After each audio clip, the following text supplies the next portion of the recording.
Your article definitely struck a chord with me because tackling foreign policies from a libertarian perspective isn't exactly easy to swallow for a lot of people. Mm-hmm. And I end up having to walk a very tight rope at the end of the day. You know, I have to, to some degree, I have to self-censor myself, but you know, I need to make sure I don't say anything too outlandish because, you know, if you look at guys like Scott Horton, who's been on the show. Oh yeah, I love Scott Horton. He's Yeah, great. Yeah, he's awesome. It's just like a encyclopedia. Like I can't believe how much that guy knows about the Middle East. I'm like, I can't even keep up. It Yeah. was when I interviewed Scott Horton, it was more of just a private like tutoring lesson interview. I said maybe about 20 words and Scott Horton just went off and I was just like, I'm not saying anything. I'm letting Scott Horton do Scott Horton right now. That's the best possible thing I could do. Not projecting. Good call. But yeah, I've if you look at guys like Scott Horton, he was kicked off Twitter. I think Justin Raimondo was too. Scott Horton was kicked off Twitter? He was kicked off Twitter a while ago. For what?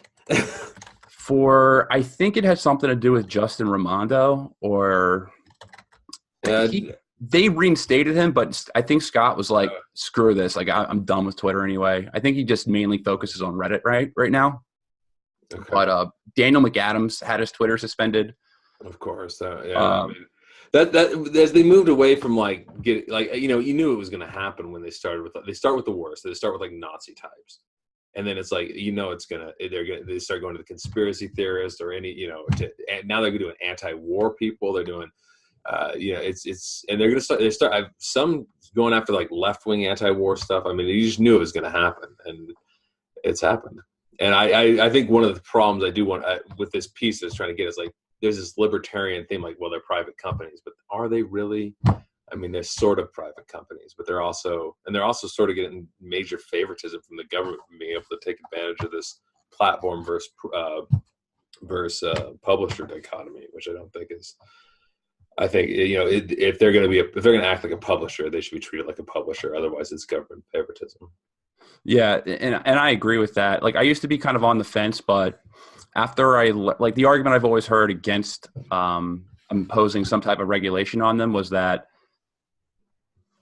they're receiving a lot of subsidies and a lot of handouts and a lot of corporate welfare. So they're not exactly just they're not just Foot Locker, you know what I mean?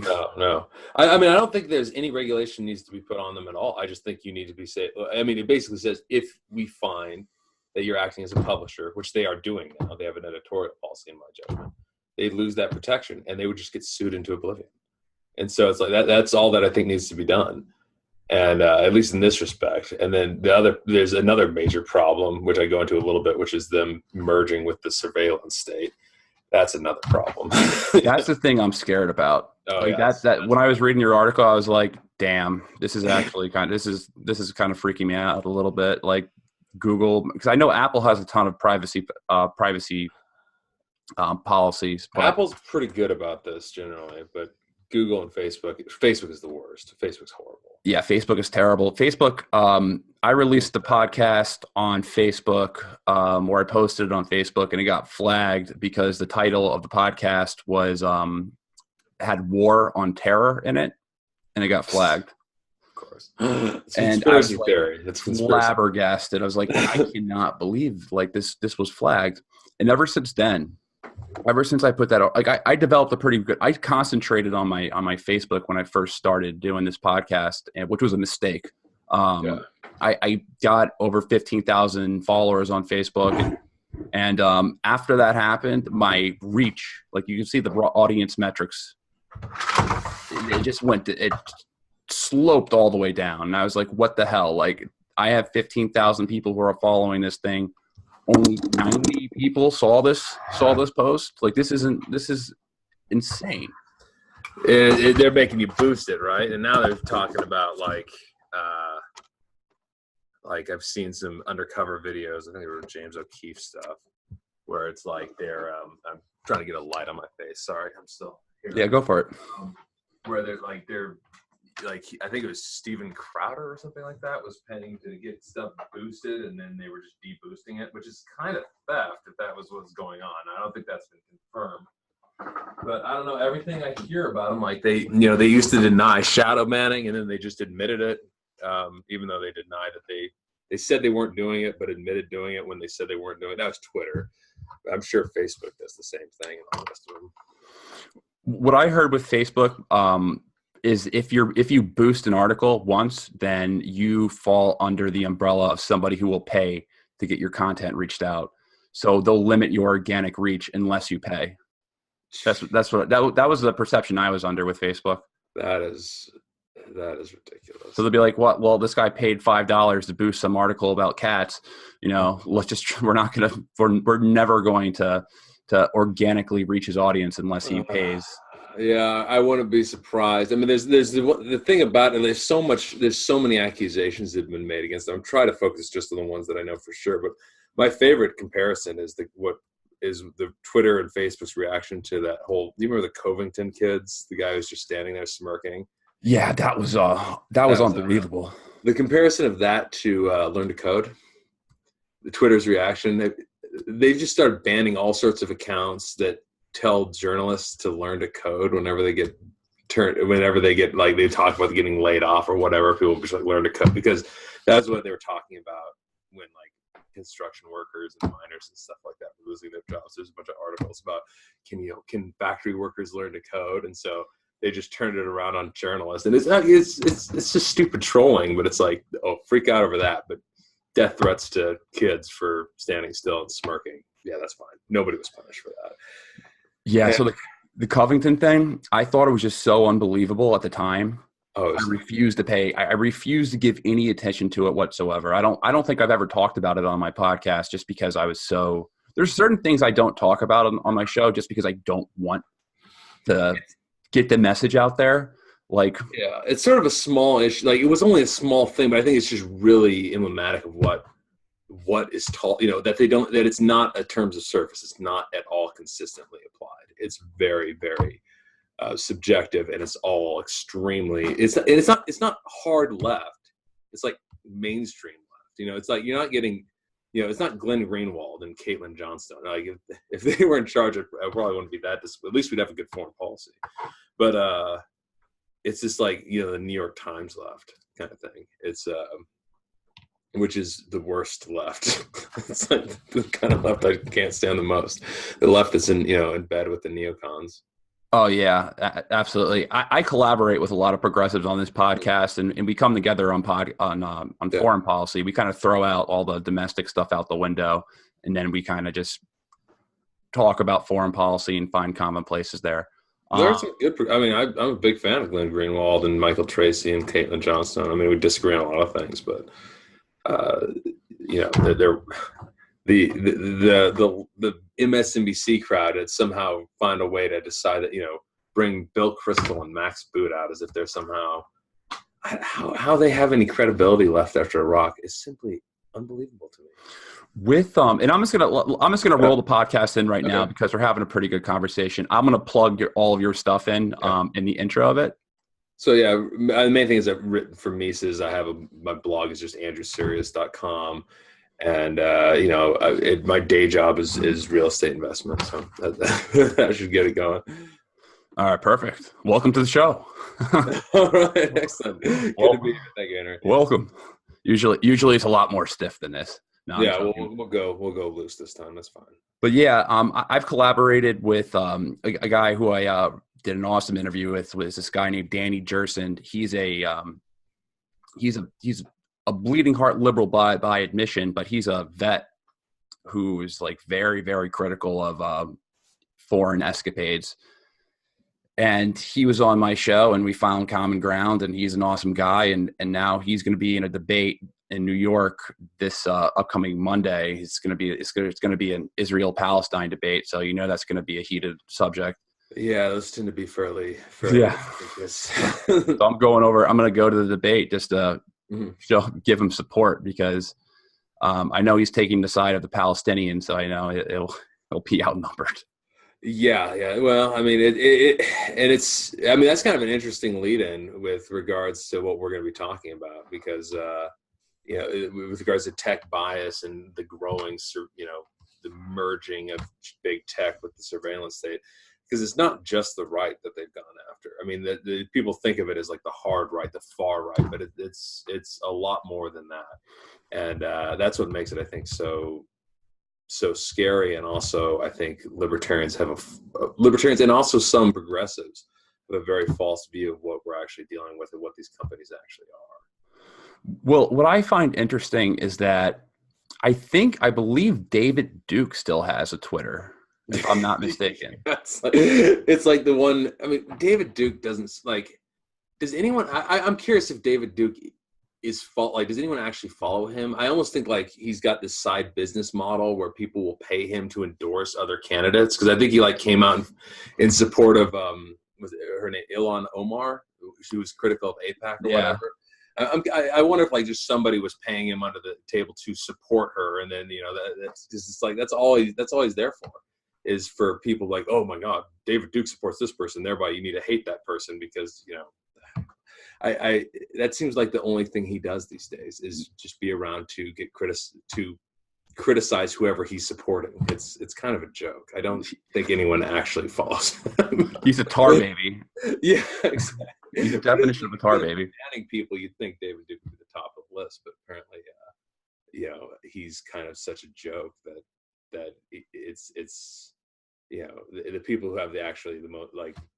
Yeah, you would think he'd be number one, but since he's used as sort of the shibboleth, like the guy, that the media needs to have a crying fit over every couple of weeks, he gets to keep his account or something like that.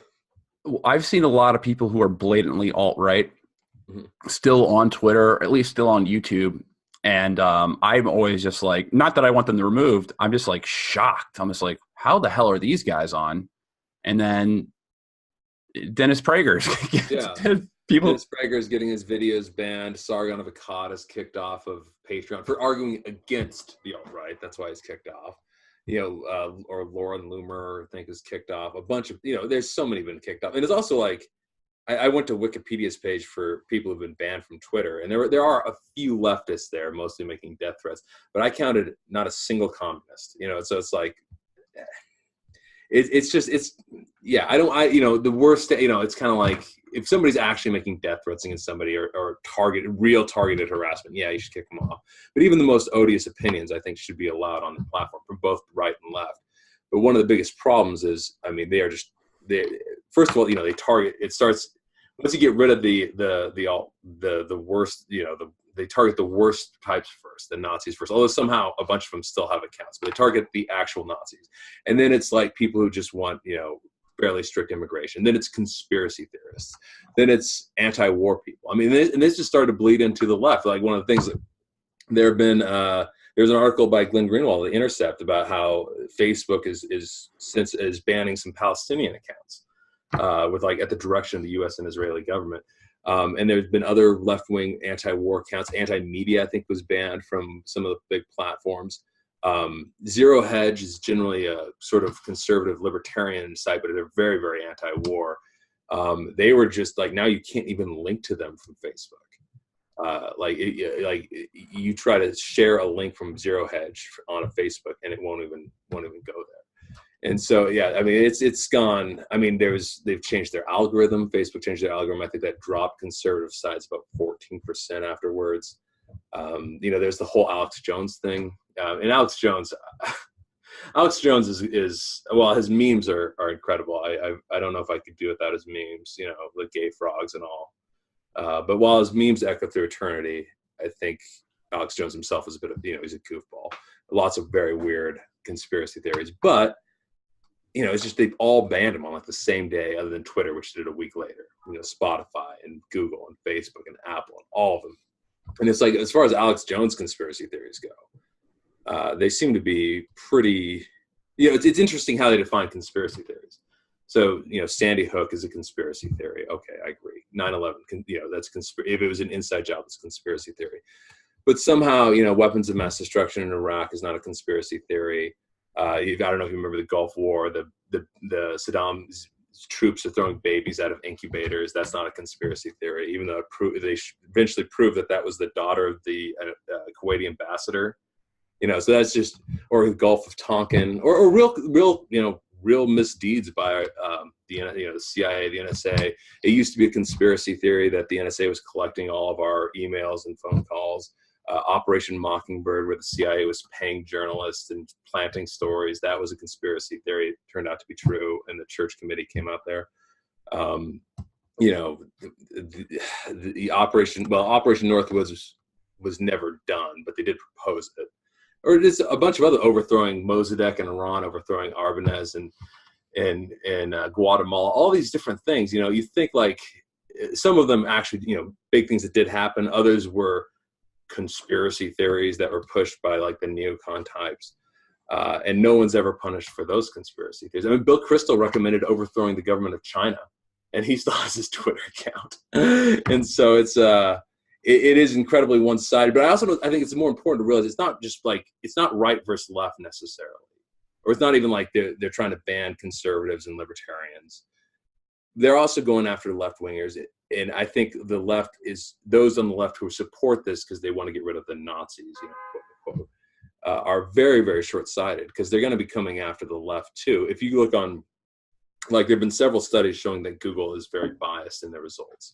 One, I think by Leo Goldstein, showed that like within a 95% confidence, it was if you search anything, you're gonna get New York Times, CNN, MSNBC, probably get one Fox News, maybe a New York Post, but it's going to be 70-80% of the first page, other than say Wikipedia or their Twitter account, is going to be left-wing sites. But it's not going to be counterpunch. It's not going to be that a hard left site or a left site that's really anti-war or kind of a dissident left site. It's going to be the mainstream left. The mainstream left that now thinks that having Bill Kristol and Max Boot and various other neocons on makes them sort of moderate. When it's like I don't know how the neocons have, especially after Iraq, have any credibility whatsoever left.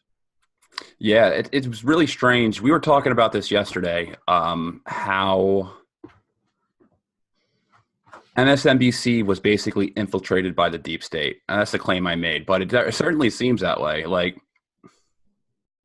Yeah, I mean, the term deep state, I think it gets misused a lot. Yeah, I understand. I agree. I know what you're talking about. Like, I think it's been overused to the point where it's kind of like, this nebulous thing, but it's really just like the establishment, within, the journalists, corporations, politicians, bureaucrats, think tanks, NGOs and stuff like that have their establishment agenda, one of which is it was seemingly never-ending war. And it does seem that these, particularly MSNBC, CNN too, the New York Times, they went on this right after Trump was elected. This kind of this weird conservative hiring spree, but it was all neocons, and it was like and so I when I've looked back at the history of conservatism, obviously the history of libertarianism, it's not really a pro-war history. The modern conservative movement, at least the one that they want, is extremely pro-war. I mean, it actually kind of reminds me of a article I just saw where some leaked documents from Google was talking about steering the conservative movement, and probably by extension the libertarian movement as well, trying to be against any sort of tech regulation and as far as it goes, I think one of the things that's kind of pushed the right, conservatives, libertarians, definitely not the same thing. And I'm certainly on the libertarian spectrum. But, I think there's some agreement that we don't generally like regulation. Libertarians generally hate it. And I think big tech is, by most of their censorship as of yet, I think it's going to accelerate their censorship of the left. Most of their censorship so far has been towards the right and towards libertarians. And there's been this hesitancy to do anything about it other than criticize it and note it because we're against regulation. But I don't think big tech I think big tech is much more complicated than that, because I think one, they're starting to, I don't know which, we can talk about either one first. They're starting to merge, I think, with the surveillance state. So it's how private they are is I think actually up to debate. I'm not really sure I'd even consider them private entities anymore. Partially private, maybe. Yeah. Yeah, go ahead. And I was going to ask you that. Like, I'm somebody who believes that a private company should do whatever the hell they want. Yeah. However, the main argument I mentioned earlier is that these tech companies are only private in name only. They receive massive amounts of government subsidies, tax breaks, other forms of corporate welfare, all of that.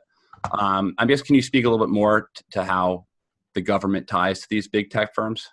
Yeah. So, I mean, first of all, they do receive some just direct subsidies. I mean, Tesla in particular, which is I'm not hugely worried about at this point, but they've received several $1 billion of subsidies, just direct subsidies. Google and Apple and them have received hundreds of millions of dollars.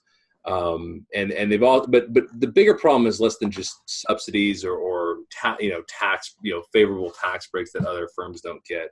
The biggest thing is that there's just a enormous amount of interplay between the surveillance state of not just the United States, but other foreign governments and these various tech firms. I mean, the biggest, most notable example is that, Google just agreed to basically censor all of their results for the Chinese government, just complete and total capitulation. There have been, Amazon just agreed recently to, I think, a $600 million deal with all of the intelligence agencies of the United States to build like a cloud-based system where they can share information and whatnot. Google is working on a way to integrate AI systems into basically weapon systems. Yahoo has done some things with regards to designing basically a custom software that the surveillance state can just sort of more easily look through our emails. And we already do this. I mean, they're already looking through virtually all of our emails, all of our phone calls. They collect this metadata, the stuff that Edward Snowden released with the keystroke and Prism and all of those things. And they're just, every year they seem to get closer and closer and closer together. Now, some are better than others. Apple has resisted this. They resisted, unlocking the phone after the San Bernardino shooting. Apple's been pretty good for the most part. Facebook has been absolutely horrible. They'll sell your data to anyone. They'll sell it to other corporations. They'll sell it to, they'll give it to the government. And it's pretty much the point where, we're giving the way I like to put it, and this is not necessarily a criticism. If you're not paying for something, you're not the customer, you're the product. And so people aren't paying for Facebook, they're not paying for Twitter. They are the product. Your information is what these, the ability to advertise you, which I think is the legitimate side of it, and then selling all of this information to anyone who get it, or just giving it to the government. And so all of our information is there. As they merge, it just becomes the perfect playground for different state actors to have any and all information they could possibly want on any person within not just the United States, but the entire world, more or less. And I think keeping these things separate is extremely important. I think they merge together, and you have basically the most powerful surveillance state that's ever existed, along with a bunch of companies that have more information on the American population than can be imagined. And so, they have a very close partnership. Other than, some of them have pushed back a little bit. Apple's pushed back, but they're doing all sorts of business. They've gotten all sorts of subsidies. They generally have been perfectly willing to let to give information to the government. So it's one of those questions of and this benefits the government too, the surveillance state in particular. Like, is the surveillance state going to want to let a lot of competition grow up around it if they've got this one-stop shop for all of these different, for all this information? It makes more sense to kind of help them cartelize the market and prevent competitors like like Minds or Gab or BitChute or whatever from actually gaining any sort of a foothold. And they've any sort of competitors have been hit on every side. They've been hit by government regulators, particularly abroad. They've been hit by payment processors. They've been hit by hosting sites. I mean, everybody, and they've certainly been just attacked ruthlessly in the media. And it makes sense because both sides. Obviously, these big companies don't want competition, and I don't think the government really. I think the government would prefer to deal with these large firms, which are basically slowly merging together before our eyes. Do you think that some of the alternatives that have come up recently, like Gab or Minds, like do they have any chance, or BitChute as well? I think they do in part. I mean, one of the problems with it is like the first people to go to Gab were the first group of people that were banned from Twitter. So they were probably the most odious types. But as Twitter gets more and more and more censorious and just starts taking out more and more people, more and more average libertarians and more average conservatives and more anti-war leftists, I think, and also other governments. I heard something, I think it was on Gab, where about 40,000 Nigerians or something like that joined up in a week because of the crackdown there. So I think they do have a chance. I mean, they're going to be, they've gotten knocked off of so many hosting sites and so many different payment processors and all the rest of it. So they are up against it. I could see could also, so far, thankfully, because of the First Amendment, the government has more or less stayed out of it. But I could see that. I could see government regulators start really going after them too if we get a hard left government after 2020 or 2024. So I think they have a shot, but it's always going to be difficult to become a major player because of network effects. And this is something that is you can't start a social media site with 20 people because it's just not enough. Nobody cares. You need a large number of people in order to do it. These sites are starting to reach that number, and I think that scares the entrenched interests, and the government doesn't like these ones either because a lot of them, either have opinions that go against one part of their major narrative, and that might be, large-scale immigration. It might be the warfare state. It might be just against basically corporatism, and so they kind of want to keep the discussion pinned in certain areas. And will always point to the absolute worst, the worst supporting any position. So, the craziest conspiracy theorists supporting wars or something like that, or supporting a peace or something along those lines. And so I think they have a shot, but I think it's going to be pretty difficult to unseat them, especially since the establishment, the deep state so-called, is very much opposed to these alternatives. Yeah, I've been on Gab before, and I immediately turned it off because it was filled with people who are on the hard alt-right, and I was like, I can't be on this platform. I think that's one of the difficulties that Gab has is that the first people it's one of the best part. It's the best way to sell censorship. Go after the worst first. Once you've kind of pushed them out, then all of a sudden you go after the worst is left, and you keep getting down until you start describing very, very normal, Prager University as being, alt-right or something stupid like that. And so Gab was originally filled up with sort of the hard alt-right types, and since they have a very, very strict policy on free speech, it's like that's their thing. I think that might be the biggest problem Gab has is, can they get to the point where they have enough, so-called normies on the platform that you can go there without being inundated with just a bunch of odious, I hate to use the word hate speech because it's a nebulous term that's usually used for censorship reasons. But yeah, I mean, a lot of what's on there is just really despicable, disgusting stuff. And so that is, that could be that, and the fact that most of the mainstream is against them, both in the payment processors, hosting sites, etc.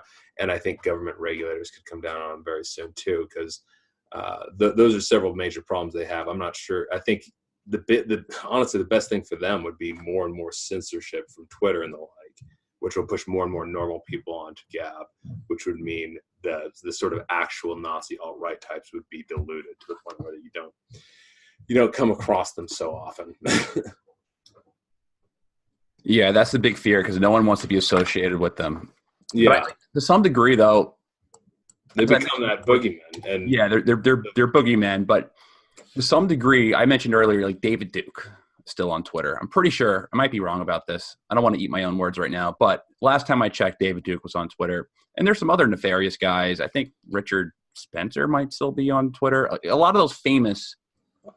Yeah, I wrote an article a while back and checked, and both of them were still there. And so, it's like it almost seems like they're they want to keep a handful around just to point to them or something like that, because that's how you go for censorship. Point to the absolute worst, the worst. And defending free speech is tough, not in principle, but when you're given these individual cases, it can be rather challenging, because you don't want to defend these people because they're terrible, but you want to defend the principle, and so that's the kind of the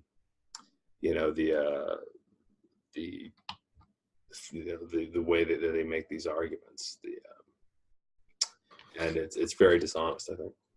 I feel that I was kind of surprised that Alex Jones was kicked off all these platforms. I think the Sandy Hook thing kind of did it for him, but previously, I think years ago. Yeah, go ahead. Yeah, I think Alex Jones, since he was so wacky, that they liked him because he made anyone else who even mentioned the word conspiracy look like a kook like him. Yeah, it's very easy to put together I've watched a little Alex Jones, and I break into three categories. You have the 1/3, which is, that's more or less right. 1/3, which is, hyperbole. Like, okay, yeah, I see where you're going at, but that's way too strong. And then 1/3 is just, cuckoo for Cocoa Puffs. And so it's very easy to put those clips together with Alex Jones just seeming like a complete crazy person. And I could definitely see where you're going. Like, you tie Alex Jones to any sort of, like, if you believe that, say, those chemical attacks by Assad, supposedly by Assad, you think maybe they were done by the rebels, or at least we don't know. Then, okay, well, then also you believe 9/11 was an inside job, and that we're turning the frogs gay, and whatever. I mean, it's like one to the next, to the next, to the next, to ones that maybe can be defended at least in part, to ones that are absolutely ridiculous. I think Alex Jones is probably, I think they used to see it that way. I think they kind of believe like Alex Jones was helpful in getting Trump elected. And Trump it's interesting because Trump seems to me have governed in many ways like Bush, but a little bit lighter on foreign policy. He's just got a really in your face Twitter account, which is both ridiculous and also kind of funny, but like, especially since the president is tweeting things like that, but his governing style, I think, has been, he's not, he's escalated pretty much every conflict. He's not, he is trying to get out of Syria and Afghanistan, but, he escalated in Iraq. He's still siding with Saudi Arabia against the Yemenis. And so it doesn't really seem to me, he hasn't done anything about text censorship. It's really, he's just complained about it. And so I don't think Trump is governed in any way particularly special, but I think they feel like he's such a wild card. Like, he might actually reduce the size of the sort of the warfare state going on like that, or might really go against the mainstream narrative. And that scares them. I think that's why they went after Alex Jones, because they feel like, whereas maybe in the past he was good to point to as like, that's what people who are against war or suspicious of the government think. It's gotten to the point where they think that he's too influential. Even though he's so ridiculous, but yeah, I think that was sort of a wake-up call that this is not going to stop, because after they've knocked out Alex Jones, and now they're censoring a large number of like PragerU videos, which is like the most basic conservative stuff out there, or Steven Crowder. And it's like, it's not going to stop, and it's not going to stop with the right either, or libertarians. It's going to go to the left too. It already has, and it's going to get worse and worse until it's just sort of that mainstream kind of corporate left position, where that's pretty much the only thing you're allowed to hold, and everything else is suppressed. And people, particularly people on the left, need to wake up to this. Like, this might be good for you now, but it will not stay that way. And people, I think, on the right and libertarians need to realize that these tech companies they're not like Home Depot or McDonald's or something like that. They're much more tied into the government. And honestly, I think they are benefiting from not just direct corporate welfare, but a system of, sort of systemic government favoritism. that we can get into now, which is, I think, the publisher platform dichotomy. And this is something that I think really, without this, these companies couldn't exist. And if they were actually to behave like every other type of company has to, they would not be able to censor like this. So I see their ability to censor is a form of government favoritism.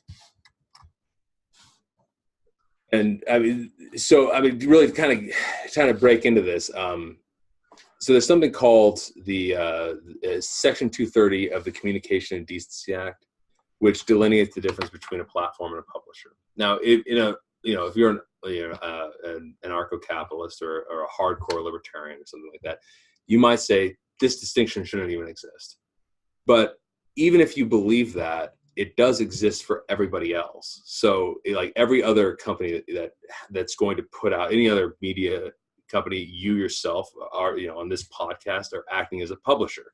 You are publishing your content. If you were to publish something, like if you were to accuse somebody of something, like you accuse somebody directly of being a pedophile or something like that, just something horrible, you could be sued for that because that's defamation.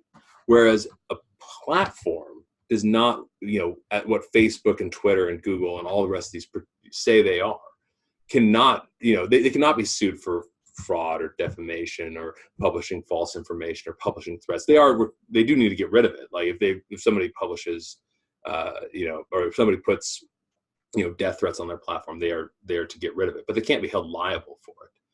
Whereas if the New York Times or you or I or any of the Mises Institute, where I wrote this piece at, are to publish outright fraud, death threats, complete libel or whatever, things like that, we can be held liable for that.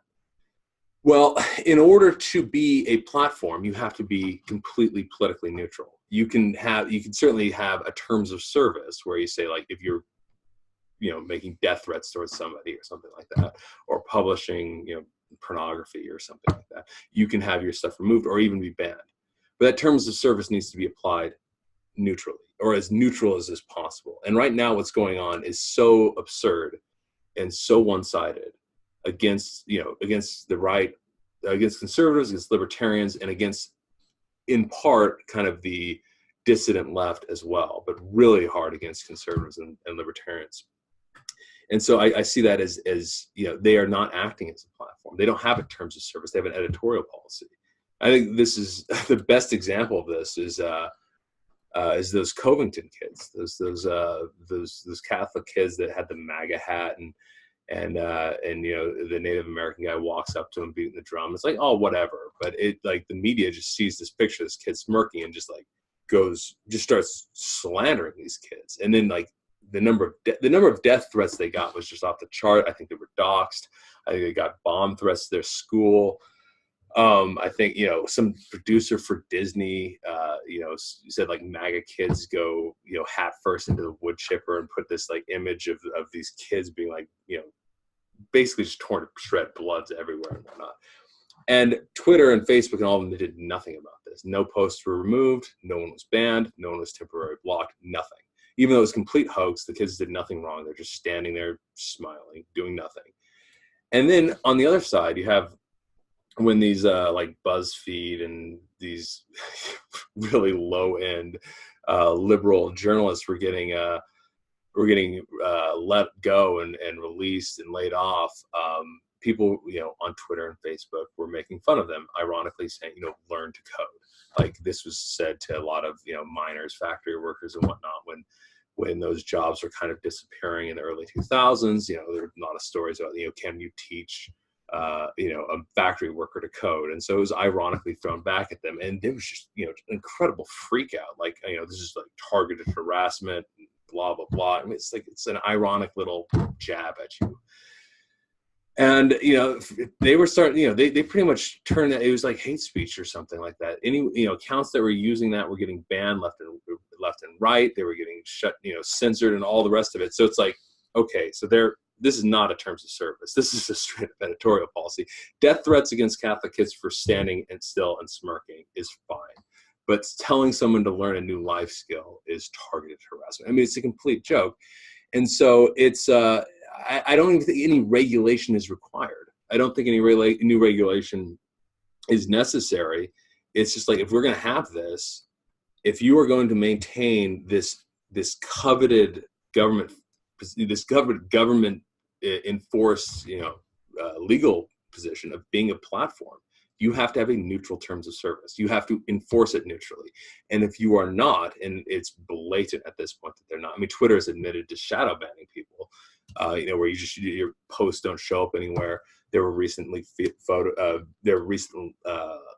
videos, I think, or something. It was either videos or a leak, or some source about how Facebook is deboosting posts, especially if they're from libertarians or conservatives, probably from the dissident left, anti-war left too. And so they have nothing that even resembles a neutral term of service. It's not a term of service. It's an editorial policy. Many on the left, the mainstream left, not the Glenn Greenwalds, not the Caitlin Johnstones, not the Michael Tracys of the world. The mainstream left are outright calling for more censorship. Like, these need to be more and more and more and more censorship. It's all fake. Got to get rid of all the fake news.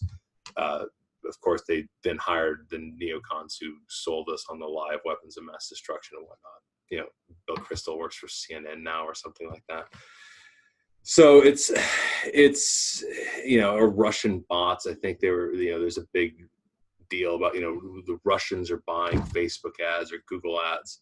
I think this came out in that Google testimony where the CEO, Sundar Pichai, I think, was asked how much Russia spent on Google ads, and it turned out to be $4,000.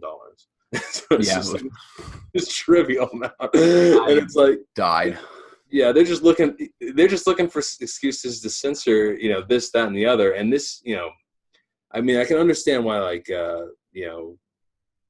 corporate liberals or government liberals, the types who aren't really liberal, but would want this. But just regular liberals, regular progressives, I mean, this is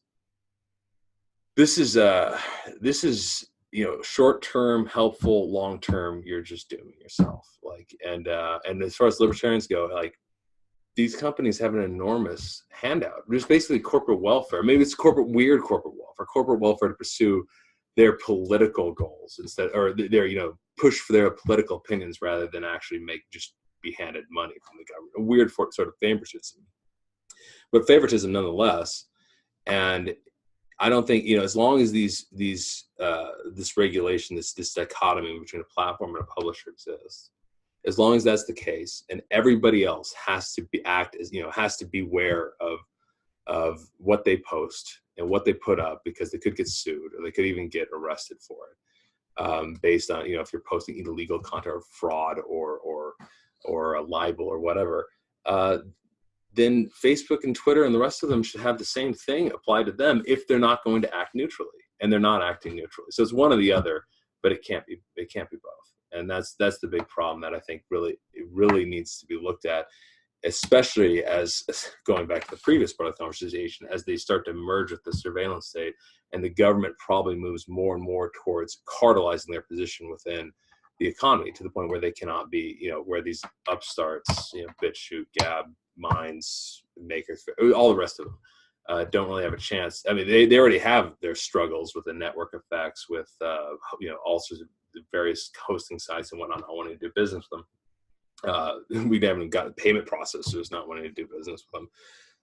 You add government regulators into the mix, and it could be a really it could be impossible.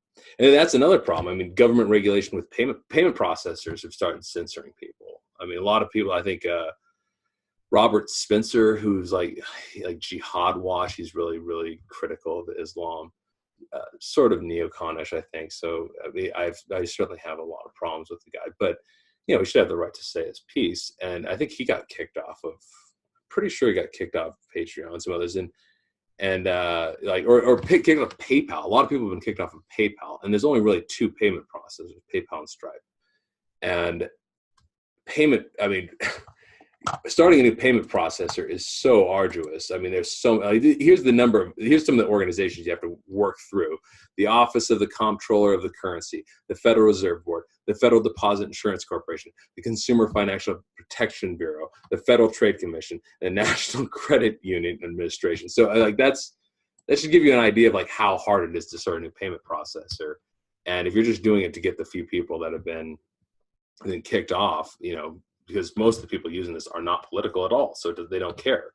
That's not a business model that's going to work. So I think you've also got to look at the fact that a lot of these markets have already been cartelized, and unless we can deregulate that a little bit, so it's easier to start payment processors, that's another area that's another choke point. That is a choke point because of government regulation that makes it difficult to start up these sort of dissident social media sites. Could you use an international payment processor? Is that possible?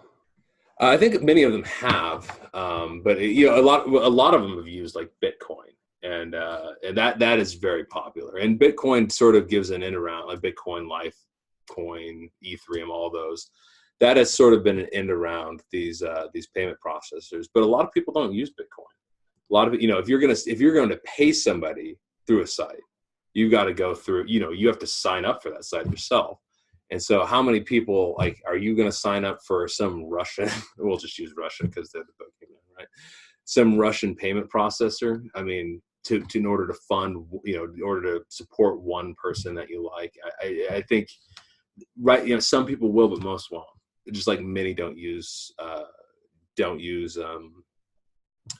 any sort of Bitcoin or blockchain type stuff. So there are ways around it, but it's not, they don't necessarily need to shut it down entirely. They just need to throw so many roadblocks in front of it that they get rid of 40, 50, 60, 70, 80% of the supporters. There are ways around it, but you lose a lot of your support and a lot of your traffic along the way. Yeah, so I know this guy named Ryan Dawson, and Ryan Dawson, he's a geopolitical analyst. He's based out of Japan, and he does a lot of stuff, and he does a lot of stuff that's taboo. I'll just be frank with it. However, he is a very good geopolitical analyst, but he talks a lot about Israel, Palestine. Mm-hmm. This guy he was using Vimeo primarily. This guy had all of his videos, all of his movies released. Deleted in a span of a day, and then he ended up taking his entire balance. It was like $5,000, and they ended up not reimbursing him because he sold $5,000 worth of videos on Vimeo on demand in that month period. And they screwed him over. They had to shut him down. I mean, that seems to be pretty simply covered by the NAP right there. I mean, that's just that was Vimeo. Vimeo did that. It was Vimeo. Would be a little bit more free speech than YouTube, since they're kind of they're the smaller one. I guess BitChute is the real one that's really free speech oriented. But I mean, that is kind of frightening, because it's like, I mean, you just disappear people, like, especially like people building their, people are building their businesses based on these sort of, these terms of service and whatnot. And it's sort of a contract, it's like, it is a contract. I mean, you are building your business on YouTube. You're building your business on, Twitter. A lot of people more or less use Twitter as their brand. I mean, I don't know. I can't handle much of Mike Cernovich, but he's he'll talk about like like all your brand stuff. You are your brand, blah blah blah, and there's a lot of truth to that. And it's kind of it's to just simply arbitrarily like just disappear people is what exactly are they violating? And I don't know, Ryan Dawson, what exactly if he's doing some taboo things. Maybe sort of walking the line, but it is a gray area with regards to these. You have to have a very, very good reason to get rid of to basically destroy somebody's business. I don't know how many followers he had. Do you know how many followers he had or how much how much traffic he was getting? So on YouTube, his YouTube channel still exists, but it gets like banned and then it gets reinstated after appeals and things like that. But I know on YouTube, I think he probably has around 45,000 subscribers. So I mean, the guy has a pretty solid following. A solid following. Yeah, and then I guess you just. But I mean, let's say YouTube banned him. Okay, so in this case, YouTube didn't. It was Vimeo. But and I know, for example, this Navy SEAL vet, this guy, I think Buds 131. He uncovered that the guy, Nathan Phillips, I think it was his name, the guy in the Covington, the guy who walked up to the kids in Covington, he uncovered that it was stolen valor. He was not actually a veteran, whereas the media was portraying him as such. So the mainstream press, just calling everybody fake news, was just pushing fake news. Right after that, he got banned from YouTube, and he had 230,000 subscribers, and so it's like. It seemed like he was convinced that it was sort of payback for coming out with that. I don't know if that's the case. It could have been something else. It could have been some rogue employee, and I don't know. But if YouTube is going to be banning channels, particularly for political content, and it's effectively contract law. They have a terms of service. If they're going to ban your channel, they're basically banning your business. It's like if I have we're in real estate. So if we sign a contract with a contractor to do a large, let's say a very substantial renovation of a property, and then they start renovating it, and halfway through we're like, nah, we're done with you, go away, and we just cancel the contract. And they say, well, okay, you've got to well, maybe you don't have the right to do that usually, but at the very least, you got to pay for the work that's already been done.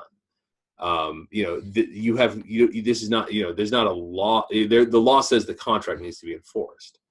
And in this way, effectively, YouTube, and they certainly have a lot more power than the average person signing up and creating a channel, but they still have a contract with them. And just to randomly, arbitrarily take these channels off, just basically destroying somebody's little, business, right? Based on what did they even tell Ryan Dawson what exactly he had violated? They certainly didn't seem like they told Buds 131 what he had violated. It sounded like it was for a video that was several years old, and things keep changing. If you look at the attitudes now versus the attitudes 10, 15 years ago. There've been several of these kids. Tucker Carlson's in the middle of this controversy of these Media Matters. I think released a bunch of videos of him saying all sorts of vulgar and bad things. I heard a little bit of the first tape, but I haven't heard. Apparently another one came out. I haven't checked that one out. Trump's Access Hollywood tape, and yeah, it's not something I'm not going to support anything that was said there, but it's like cultural conventions keep changing. And if you look back at go listen to the rap music that was coming out in the late 90s and early 2000s. Go watch the movie, go watch American Pie and all the rest of these things. Go watch much of the rock music. Well, I guess much of the rock music was about how much they wanted to kill themselves or something like that. But some of it was extremely vulgar, extremely sexist and violent and all the rest of it. And then it kind of got there was the evangelical pushback, and that never really worked. They just got made fun of. And then there was the politically correct pushback, and that's where we're at now, where everybody the snowflakes and whatnot. But as things keep changing and they keep getting more and more strict on that, then you look back at stuff that was said 5 years ago, 3 years ago, 10 years ago. It was completely, maybe it wasn't okay then, but it was sort of edgy then, and now it's just completely out to lunch. It's just the most evil thing ever said. And so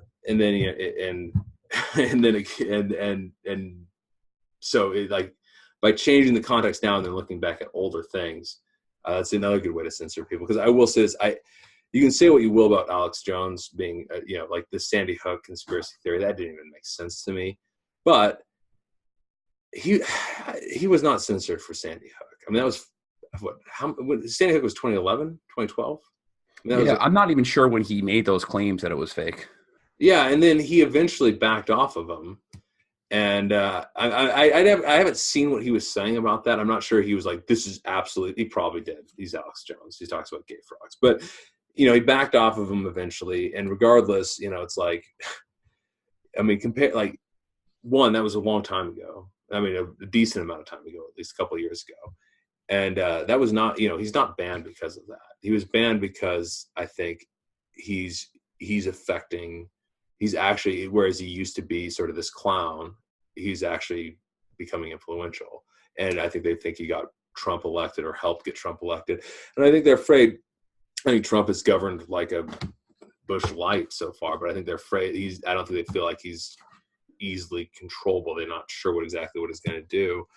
And, he might actually, bring troops back from Syria, bring troops back from Afghanistan, in the forever war. Maybe. I mean, he's escalated most of the conflicts for him. So I think I think it's just really transparent that Alex Jones, I mean, he's out to lunch on Sandy Hook, of course, but he wasn't banned for that.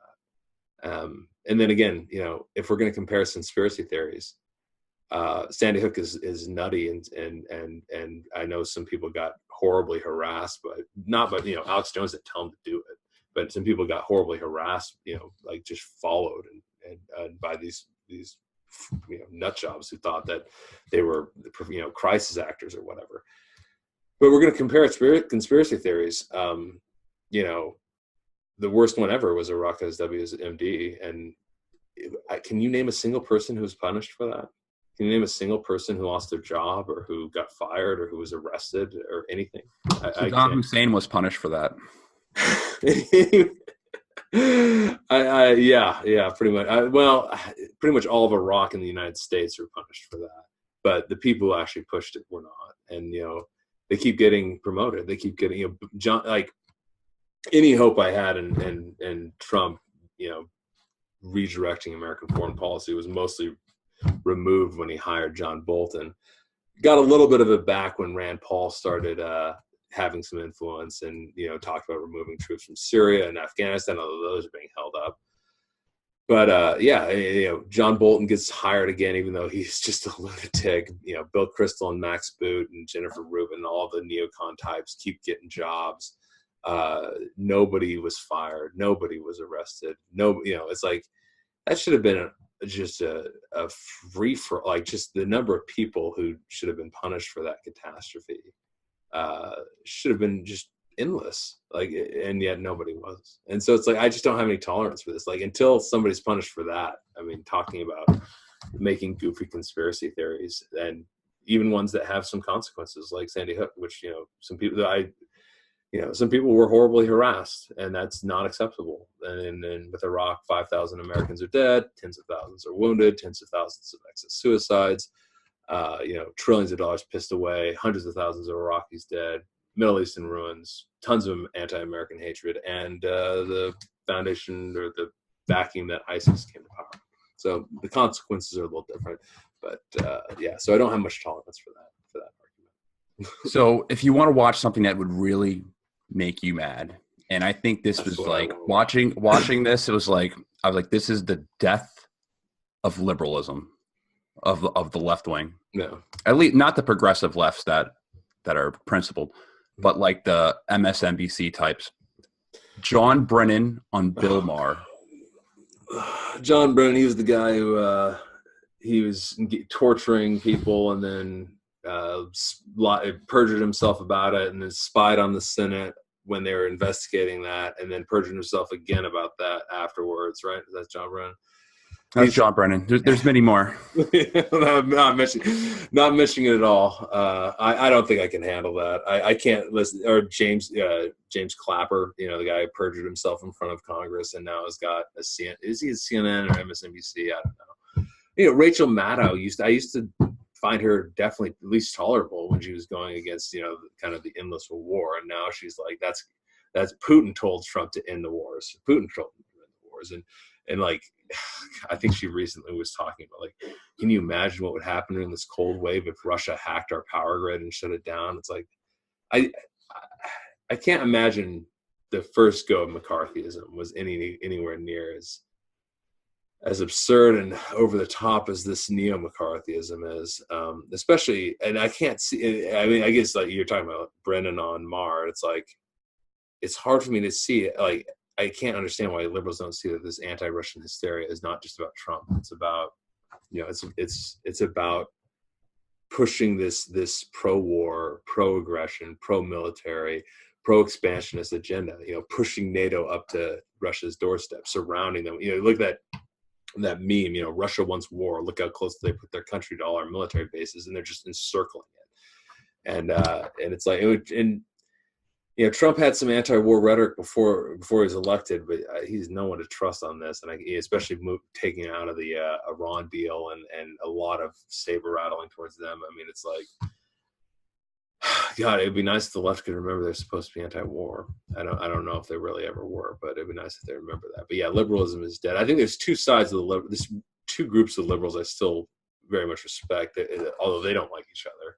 And that's sort of like the genuine left, like you're talking about, the Max Blumenthal, Glenn Greenwald left, the Jimmy Dore left. And then there's sort of the classical liberal, the intellectual dork web, as I like to call them, like Dave Rubin and Sam Harris. They tend to hate each other, but I think both of them are, at least for the most part, principled. Although the intellectual dork web, I don't think has come out really as being anti-war, which I'm surprised, because they should.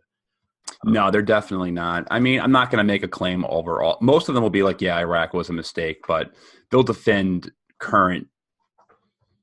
They don't seem to talk about war, it. Ever. Yeah, they don't. Have you ever heard Jordan Peterson say a single thing about war? I can't think of a single one. I haven't listened to that much of what he said, but I've listened to a few videos of his. I've never heard him bring it up.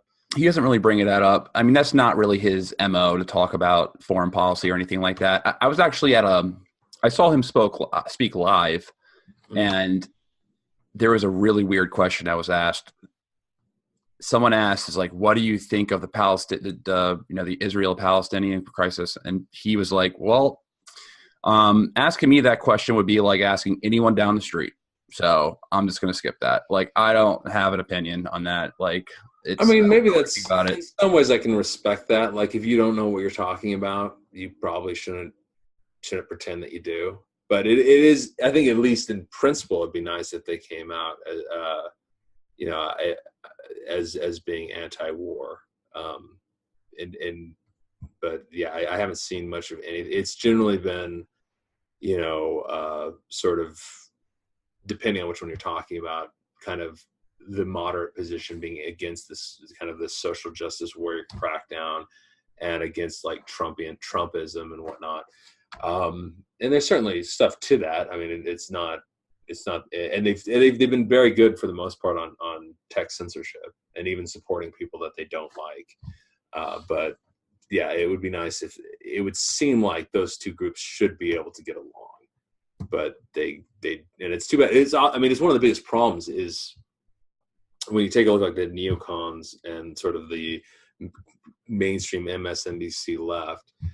The opposition to these are so disparate and it's so hard to find a way to kind of put them together, especially when you take, I don't want to create an alliance with Nazis and communists. Like, they can go do whatever they want to do, but stay the hell away from us. But it does seem like we could, if you could find a way to get like libertarians, sort of, civic nationalist minded conservative types, the likes of Mike Cernovich or Tucker Carlson or whatever, along with the intellectual dork web. I do generally like those guys, but I do like that term is so stupid. I can't help but make fun of it. And then like the actual progressives you're talking about, to create some sort of alliance that could actually take this on. But it's hard to find, there's certain points of disagreement that just that make it really hard to form a sort of a cohesive alliance against sort of this mainstream endless war corporatism type thing going on. Yeah, I mean, I think you nailed it with the left being divided, or at least the media personalities in the left. Yeah. I think there's definitely a third one there too. There's of course like the Rachel Maddow types who have become. I mean, Rachel Maddow is the new Alex Jones, in my opinion. Oh gosh, she's like, and I never would have seen that coming. I thought she was like one of the more principled of the anti-war left, but now she's more or less. I mean, I say Louise Mensch she's even worse than Alex Jones. Probably, she's not funny. That's the one problem. Is like Alex Jones can be hilarious. I mean, he's hilarious in his absurdity. I think he's like half intentionally hilarious and half unintentionally so. But yeah, Rachel Maddow talking about like how Russia could, destroy our power grid when in the middle of a cold front, and then lots of people would freeze, and you should be scared about this possibility that there's no evidence they're trying to do. It's not funny, and it's also just absurd neo-McCarthyism, and now she's a hawk. Now she's like, Trump is Putin's puppet because he wants to end the Syrian war. Because we should definitely be supporting jihadists in Syria to overthrow another secular dictatorship. That's worked really well in Libya and Iraq and elsewhere. I would agree with you. It's that I think this. If I broke the left down, I'd break broadly into 4 components: the super hard communist left, the Antifa types. I want nothing to do with them. The genuine progressives, like the ones you have a lot on your show, a lot good people. We disagree on some political issues, but they understand how dangerous the tech censorship is. How Trump is he's going to be gone in 2 years or 6 years or whatever. He's not. It's like these more permanent trends are the bigger threat. That when Trump wants to de-escalate conflicts, that's probably something you should actually support him in, even if you don't like Trump. And then the intellectual, the classical liberals, the Sam Harris, Dave Rubin types. And then the biggest group, unfortunately, at least with regards to politically minded ones, are the mainstream left. And that's the MSNBC types. And they have gone straight up. Yeah. Tinfoil hat, Rachel Maddow, Russia. It's tiring. And my fear with that is that most people don't really care about politics. They don't follow it. And I think most people, well, especially where I live, I'm located in New York, so I'm probably one of the only right-leaning libertarians in the city. Most people are apolitical, and what happens is that they default.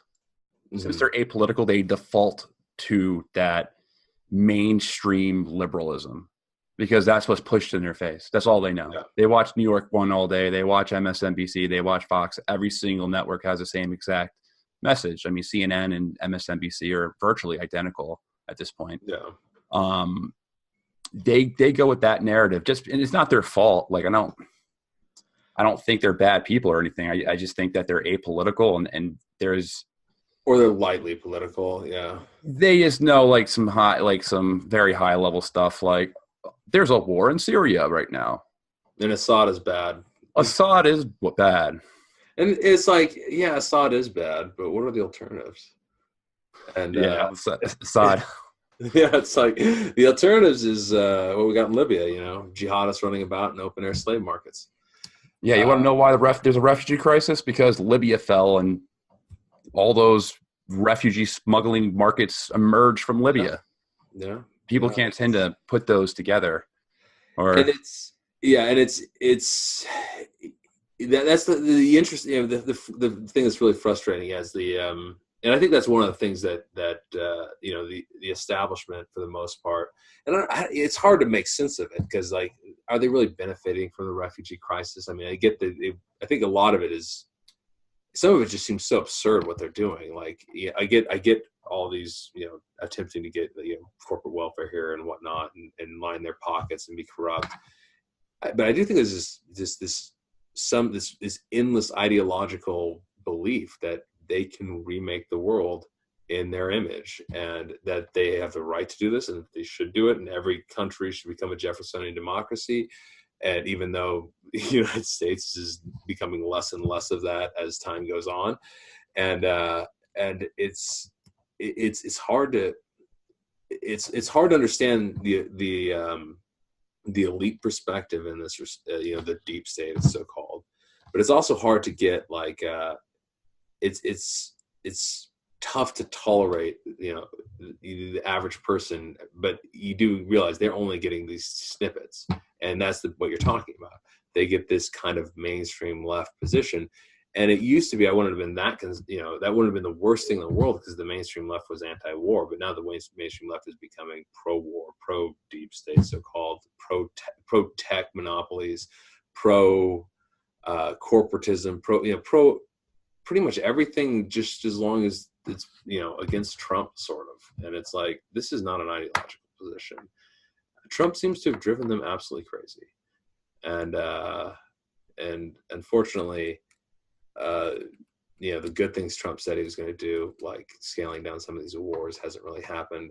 And so they've just like cracked down even more so on positions that could actually, the worst possible thing can be is, I guess the worst thing can be is, maybe for shutting down immigration or something. But the second worst would be for, ponying up to Assad or something like that, by not wanting to overthrow him and put in jihadists.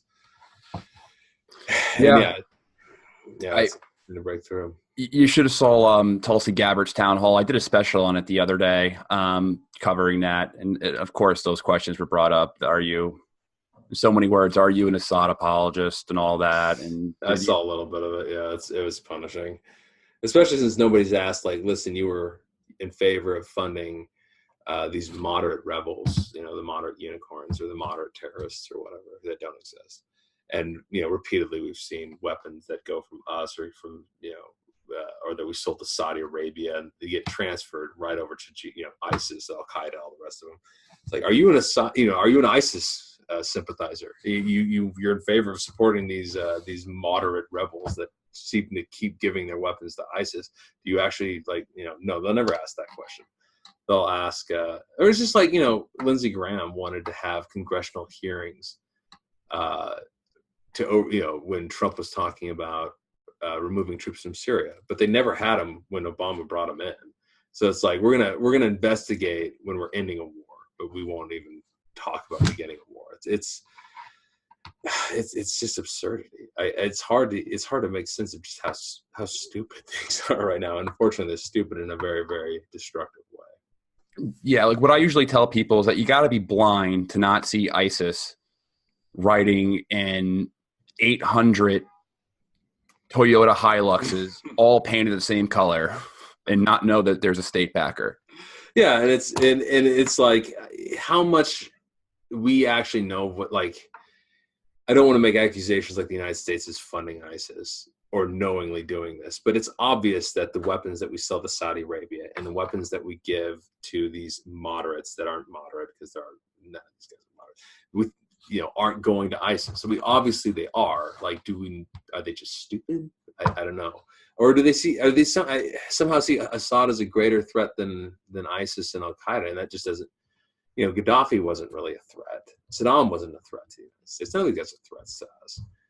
The biggest threat would be, it collapsing into a jihadist hellhole, exacerbating or bringing about another refugee crisis to Europe, and then kind of giving a center, a base camp for international terrorists to fund operations and stuff like that throughout the world. That would be the most dangerous thing to us, but that's what they're doing. That's what they're creating with this. And I think it just comes from this, neocons don't seem to learn, and the left has somehow embraced them. Like, it's utterly baffling watching these the MSNBC left embrace a group of people who should have been so thoroughly discredited that they were never, they couldn't get on they couldn't ride on some blog out in the middle of nowhere that no one even traffics, but they still are highly influential, and it's utterly baffling. You got to respect the clever rebrand. They went ahead and they jumped on. I was a proud Republican conservative for many, many years. But when Trump was elected, I realized that racism and bigotry were getting out of control. We were bad. We were bad then. Yes. Here's why we need to topple Assad. Here's why we need to topple Iran. It's like so transparent. It's like they're just going with, like, I don't know if they actually believe anything they say, whether they're actually, I sincerely doubt they're offended by Trump. I mean, they probably are along the lines of, Trump is not presidential, which he's not. But then again, I care much less about a president's Twitter feed than what they actually do. And if Trump was actually the anti-war candidate, the anti-war president, they sometimes accuse him of being, I would support him. I'd actually support him versus kind of like, I don't know. I was like any moderation when it comes to warmongering, and they just they just freak out. It's unbelievable. And yeah, the rebrand has been impressive. Like, but the fact the left fell for it is the most embarrassing thing I've ever seen. I cannot believe it. The good leftists have been really good at pointing that out. Yeah. Glenn Greenwald keeps hitting him on it. They're doing a great job policing that activity. Unfortunately, they don't have nearly as much influence as the bad leftists, So Glenn Greenwald, The Intercept is a popular website, but he's not on MSNBC daily or nightly, spewing nonsense about how we should overthrow Iran and then go to China and overthrow them too. Good luck, Bill. But yeah, I think Bill Kristol's my arch nemesis. Yeah, they're all in there. I would throw in like John Bolton is like this new generation of neocons. Is like not one of the originals. Max Boot is the guy I go after the most, just because something about his face. I just get really mad. Max Boot. Here's the interesting thing: like Max Boot, I think, came out and said the Iraq War was a mistake, and got like a bunch of credit for it, even though like at this point you have to just your mind has to have been completely eaten by syphilis to believe the Iraq War was not a mistake. And it's kind of like, but what does he learn from it? That's the one thing you get from like these people, like, oh yeah, the Iraq War was a mistake, we shouldn't have done it, no one was punished for it, and but what if they learn from it? At least, I mean, it's one of the most surprising things, it seems like some on the right, like, it does seem like Tucker Carlson learned from it. It does seem like Ann Coulter learned from it. But it seems like many who are on the left, who were either actually right to begin with or very shortly after the war got it right, have forgotten about that. And now they're siding with the, Rachel Maddow was pretty good about war for a long time. Keith Olbermann, as unbearable as Keith Olbermann is, was pretty well. He can be pretty funny when. Keith Olbermann's kind of the new Alex Jones of the left, except for none of what he does is self-consciously funny. It's funny to mock him, but I think he's so serious. But all of them have forgotten any of the good points they had about this, and have, it's utterly shocking, the current political environment, where I actually find myself in some kind of agreeing with Ann Coulter on foreign policy. I never thought I would have seen the day. And seeing these leftists that used to be pretty solid on foreign policy just go off the deep end. Yeah, I was with a group of conservatives yesterday, and you'd be surprised on how they thought about foreign policy. They agreed that foreign escapades led to a catastrophe. Like they did not deny it, and these are all conservatives. Like. Oh yeah, I mean, they're conservatives. I probably, a lot of my family is conservative. I know a lot of conservatives. I kind of like, try to push this line with them, but I just repeatedly say, we were lied into Iraq, and I don't get any pushback from anybody. No, like that is just accepted now. It might not be accepted by conservative politicians, but it's accepted by the base. I think they're like, yes, we were lied into it. And that does make me optimistic that the right, because the right has an anti-war history to it. Eisenhower was elected to end the Korean War. I mean, you can go in the left. My fear is like the right becomes anti-war at the exact time that the left becomes, bloodthirsty, and it just flips. And the establishment, which is always wanting to kind of grow this imperial foothold, they'll just use whatever is available. So unfortunately, I think as the right, the left is not unfortunately going to move back to being anti-war, and also move back to being in many ways corporate welfare, anti-corporatism. They are fully on board leaving these giant tech firms to do their worst, as long as they feel like the vast majority of the people they're going after on the right. And that type of short-sightedness is almost as shocking as watching MSNBC hire Bill Kristol and him having, these really, pleasant conversations with these supposedly hard leftists. It's just hard to believe that that's where we're at right now, but that is where we're at. Yeah, and it's like something they'll often bring up is like, what you're saying, that you're doubting that your government, you're doubting your intelligence agencies. I mean, look what happened to Trump at the Helsinki conference. Oh yeah, it was bizarre. I mean, I was not surprising that they would go after that, but it's like, why wouldn't you doubt the intelligence agency? I mean, I don't know exactly. I mean, with regards to the whole Podesta thing and WikiLeaks, I don't know exactly what happened. I mean, certainly the fact that DNC didn't give their servers to the FBI is enormously suspicious, and the fact that the CrowdStrike, the ones who did the research on it, they screwed up their very next job for like. I think it's about Ukrainian weapon systems getting hacked. They just butchered that. Those things put a lot of suspicion out there. But at the same time, it's like the intelligence agencies. I mean, it's like if you know about how screwed up the intelligence was with Iraq, weapons of mass destruction. Not only just like messed up, it was like they didn't do well. Like just they were giving out just BS. They kind of knew it. Curveball and Ahmed Shalby and whatnot. But also just like Operation Mockingbird. I mean, that's supposedly over, but I wouldn't be surprised if there's still things like that. I mean, I think, or James Clapper lying to Congress and saying the NSA wasn't doing meta collections. And then the CIA the Vault 7, where we now know the CIA is also doing that, and or similar things. And there's plenty of good reason to be suspicious of our intelligence agencies. But yeah, not questioning government is sedition or something. I know, and it's like there's so many to name too. Like Iran Contra. There's all the regimes that we changed, all the regimes that in South America came out. Yeah, that study that came out. The United States has interfered in 81 different elections. That doesn't include coups or wars. It's like 81. Now the Soviet Union was second. They were 35. But or that video, or that audio that came out from during the election that Hillary was like, if the Palestinians vote, I think it was the Palestinians. Yeah, if the Palestinians vote the wrong way, then we'll just overturn it or something. Your vote doesn't actually matter. Yeah. The funniest thing in the world is we did a Yemen podcast yesterday that we released it today. Hadi, the guy, the exiled president who's hiding in Saudi Arabia right now.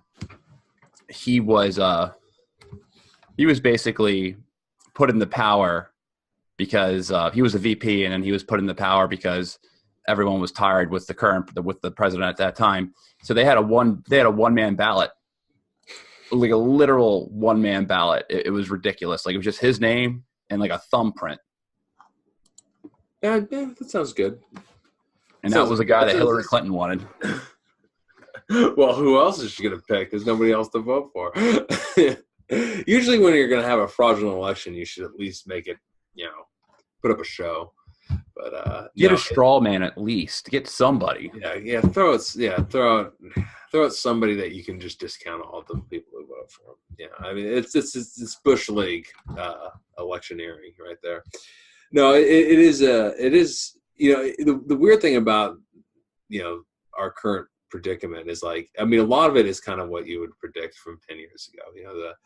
The establishment is still trying to push for corporatism and more war and whatnot, but where the bases are, where the political, where that realignment with the left becoming pro-war, the right becoming more and more anti-war, the neocons moving over to the left starting to tolerate censorship or even pushing for it. The free speech movement came out of Berkeley, right?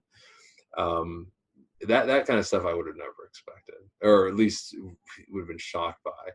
And it does make me appreciate the what I've generally called the genuine liberals or genuine leftists, the guys like Mike Blumenthal, or is it Michael Blumenthal? Yeah, Michael, and Glenn Greenwald and Caitlin Johnstone, Michael Tracy, all the more, because their voices are needed on the left more than anything right now.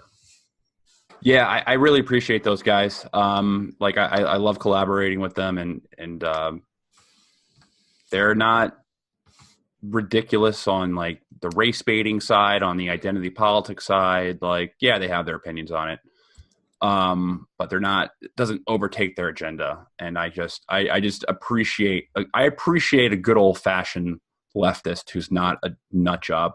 Oh yeah, it's extremely refreshing. It's like, oh, you're one of the good ones. Yeah, Max Blumenthal's great. All the guys who write for antiwar.com, I like a lot. Oh, yeah. I mean, that's mostly libertarians writing for antiwar. It's mostly libertarians, but they got some progressives on there as well. Max Blumenthal writes a lot for them. He's left. Max Blumenthal, I think. My apologies, Max. Danny Jerson, he's a lefty. Oh, yeah. I think Ted Snyder is a lefty as well. I'm not sure about Ted. I interviewed Ted Snyder. I'm not sure I don't want to make an assumption on him, but it's like probably 70% libertarian, but 30%. I mean, they throw all that stuff out the window. Like they don't talk about libertarian domestic policy. And that's kind of it's hard to build probably you have a political platform. It's got to include everything, but it would be nice if we could create more of an alliance there. But it's the bridges to the mainstream left are just burning one after the next because they just I don't know. It will be interesting to see what happens if Trump gets voted out. What the mainstream left does. I could see the mainstream left just disintegrating because I don't think they can be held together by anything other than hate.